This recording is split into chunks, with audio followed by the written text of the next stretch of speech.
Hello guys. आज से हम नेक्स्ट चैप्टर कवर करेंगे, दैट इज पत्रकारिता के विविध आयाम। So let's begin. माध्यम ही संदेश है।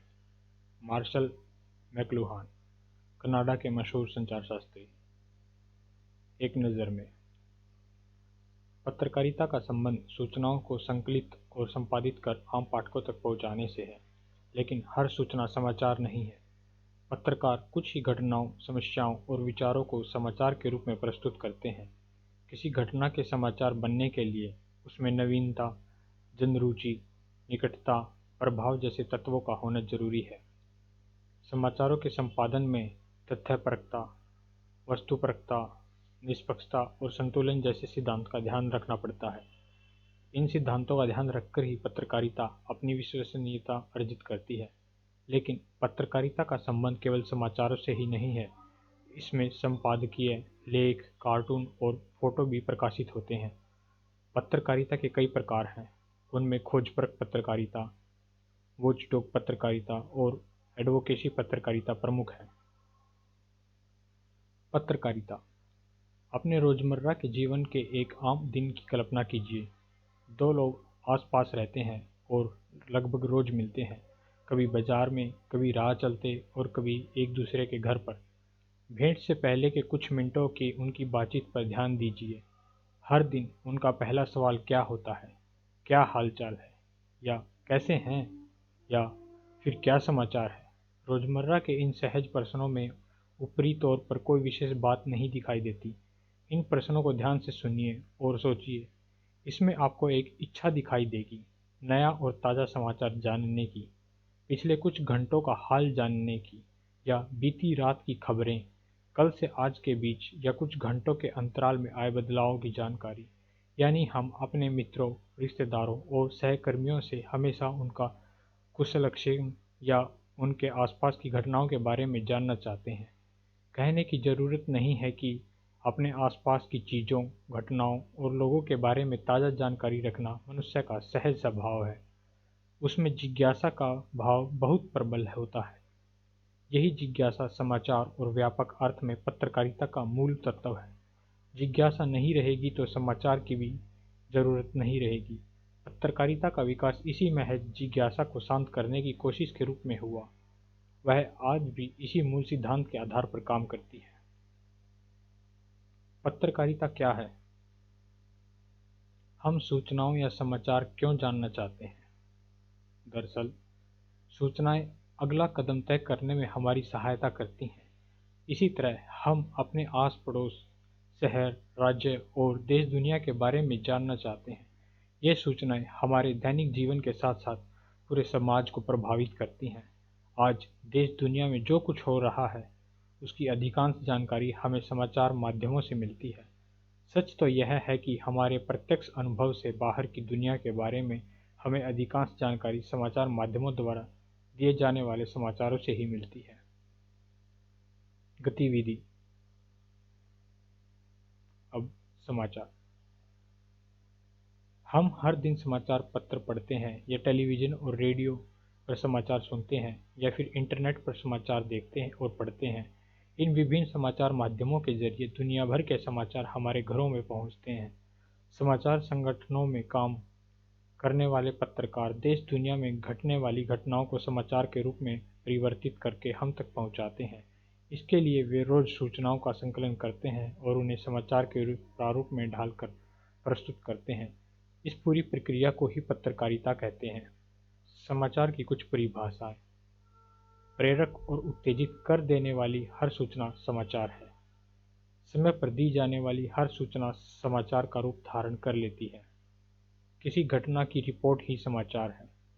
समाचार जल्दी में लिखा गया इतिहास है। समाचार क्या है? इतना तो आप जान ही गए होंगे कि हर सूचना समाचार नहीं है। यानी हर सूचना समाचार माध्यमों में प्रकाशित या प्रसारित नहीं होती है। ऐसा क्यों है? आखिर हर घटना समाचार क्यों नहीं है? वह हर बात समाचार क्यों नहीं है जिसके बारे में हम पहले जानकारी नहीं थी? क्या एक दूसरे का हालचाल और खोज खबर लेना समाचार नहीं है? क्या वह सब समाचार नहीं है जिसके बारे में लोग जानना चाहते हैं या जिसके बारे में लोगों को जानना चाहिए? या फिर समाचार वही है जिसे एक पत्रकार समाचार मानता है? निश्चय ही मित्रों, रिश्तेदारों और सहकर्मियों से आपसी कुशलक्षेम और हालचाल का आदान प्रदान समाचार माध्यमों के लिए समाचार नहीं है। इसकी वजह यह है कि आपसी कुशलक्षेम हमारा व्यक्तिगत मामला है। हमारे नज़दीकी लोगों के अलावा अन्य किसी की उसमें दिलचस्पी नहीं होगी।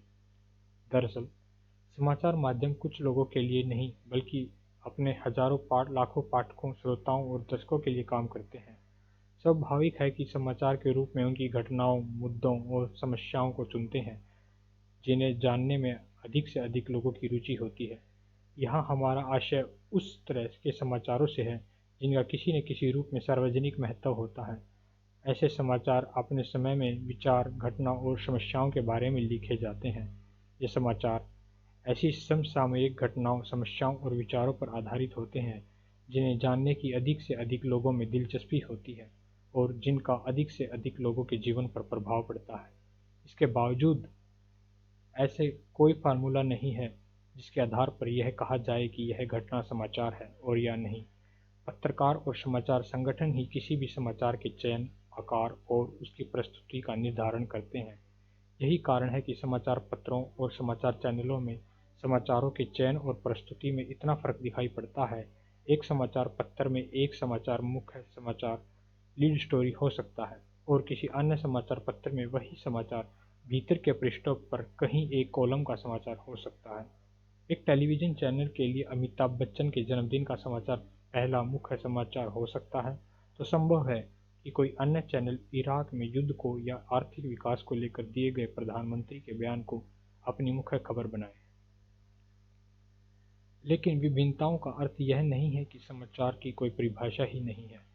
किसी घटना, समस्या और विचार में कुछ ऐसे तत्व होते हैं जिनके होने पर उसके समाचार बनने की संभावना बढ़ जाती है। उन तत्वों को लेकर समाचार माध्यमों में एक आम सहमति है। इस चर्चा के उपरांत अब हम समाचार को इस तरह परिभाषित कर सकते हैं। समाचार किसी भी ऐसी ताज़ा घटना, विचार या समस्या की रिपोर्ट है जिसमें अधिक से अधिक लोगों की रुचि हो और जिसका अधिक से अधिक लोगों पर प्रभाव पड़ रहा हो। दरअसल समाचार माध्यमों के उपभोक्ता यानी पाठक, दर्शक और श्रोता अपने मूल्यों, रुचियों और दृष्टिकोणों में बहुत विविधताएं और भिन्नताएं लिए होते हैं। इन्हीं के अनुरूप उनकी सूचना प्राथमिकताएं भी निर्धारित होती हैं।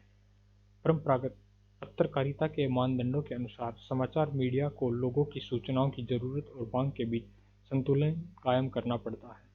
कुछ घटनाएं ऐसी होती हैं जिनके बारे में हमें जानकारी होना आवश्यक है और कुछ घटनाएं ऐसी भी होती हैं जिनके बारे में जानकारी न भी हो तो कोई फर्क नहीं पड़ता। अलबत्ता उन्हें पढ़कर या सुनकर या देखकर हमें मज़ा आता है। इन दिनों समाचार माध्यम में मज़ेदार और मनोरंजक समाचारों को प्राथमिकता देने का रुझान प्रबल हुआ है। समाचार के तत्व: लोग आमतौर पर अनेक काम मिलजुल कर करते हैं। सुख दुख की घड़ी में वे साथ होते हैं, मेलों और उत्सवों में वे साथ साथ होते हैं, दुर्घटनाओं और विपदाओं के समय वे साथ होते हैं। इन सबको हम घटनाओं की श्रेणी में रख सकते हैं। फिर लोगों को अनेक छोटी बड़ी समस्याओं का सामना करना पड़ता है। गांव, कस्बे या शहर में बिजली पानी के न होने से लेकर बेरोजगारी, महंगाई और आर्थिक मंदी जैसी समस्याओं से उन्हें जूझना होता है। इसी तरह लोग अपने समय की घटनाओं, रुझानों और प्रक्रियाओं पर सोचते हैं, उन पर विचार करते हैं और इन सब को लेकर कुछ प्रतिक्रिया करते हैं या कर सकते हैं। इस तरह की विचार मंथन की प्रक्रिया के केंद्र में घटनाओं और समस्याओं के कारणों, प्रभाव और परिणामों का संदर्भ भी रहता है। लेकिन कोई घटना, समस्या या विचार कब और कैसे समाचार बनता है? आखिर वे कौन कौन से कारक हैं जिनके होने पर कोई घटना खबर बन जाती है? सामान्य तौर पर किसी भी घटना, विचार और समस्या से जब समाज के बड़े तबके का सरोकार हो तो हम ये कह सकते हैं कि यह समाचार बनने के योग्य है। लेकिन किसी घटना, विचार और समस्या के समाचार बनने की संभावना तब बढ़ जाती है जब उनमें निम्नलिखित में से कुछ, अधिकांश या सभी तत्व शामिल हों: नवीनता, निकटता, प्रभाव, जनरुचि, टकराव या संघर्ष, महत्वपूर्ण लोग, उपयोगी जानकारियाँ, अनोखापन, पाठक वर्ग, नीतिगत ढांचा। आइए अब हम इन तत्वों या कारकों पर एक एक कर विचार करते हैं और यह समझने की कोशिश करते हैं कि किसी घटना, समस्या या विचार के समाचार बनने में इनकी कितनी महत्वपूर्ण भूमिका होती है। Okay, so thank you guys, meet you in the next session.